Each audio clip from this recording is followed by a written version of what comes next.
ഇവിടെ രാജാവില്ല, പകരം ഇവിടെ പ്രസിഡന്റ് അല്ലെങ്കിൽ രാഷ്ട്രപതി എന്ന് പറയുന്ന ഒരു അധികാര സ്ഥാപനമാണ് ഉണ്ടായിരിക്കുക. ഇന്ത്യ രാജ്യത്തിൻ്റെ പരമാധികാരി രാഷ്ട്രപതി തന്നെയാണ്.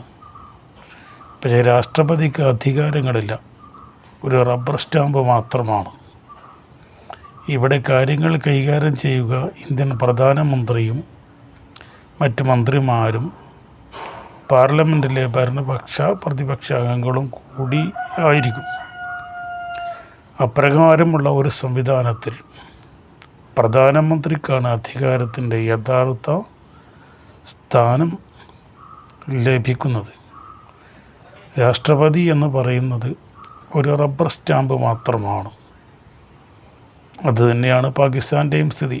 ഇതേ ഭരണ സംവിധാനം തന്നെയാണ് പാകിസ്ഥാനിലും സ്വീകരിച്ചത്. അവിടെയും പ്രസിഡന്റ് ഉണ്ടായിരുന്നു, പ്രധാനമന്ത്രി ഉണ്ടായിരുന്നു. നിർഭാഗ്യവശാൽ മുഹമ്മദ് അലി ജിന്ന എന്ന് പറയുന്ന നേതാവ് ഇവിടെ പ്രസിഡന്റ് പദവിയാണ് അലങ്കരിച്ചത്.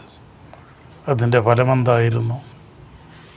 അദ്ദേഹത്തിന് ഒരിക്കലും ഒരു രാജ്യത്തിൻ്റെ പരമാധികാരം കൈയാളാനുള്ള അവകാശം ലഭിക്കുകയുണ്ടായില്ല. അദ്ദേഹം ഉദ്ദേശിച്ച രീതിയിൽ അധികാരം രാജ്യത്ത് പ്രയോഗിക്കാനും അദ്ദേഹത്തിന് സാധിച്ചില്ല.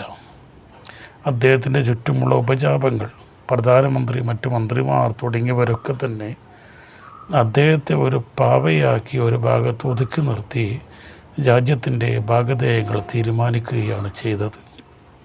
ചുരുക്കത്തിൽ ആലങ്കാരികമായി പാകിസ്ഥാൻ്റെ ഭരണാധികാരി എന്നൊരു സ്ഥാനം ലഭിച്ചു എന്നതിനപ്പുറം ഒന്നും തന്നെ അദ്ദേഹത്തിന് നേടാൻ സാധിച്ചില്ല.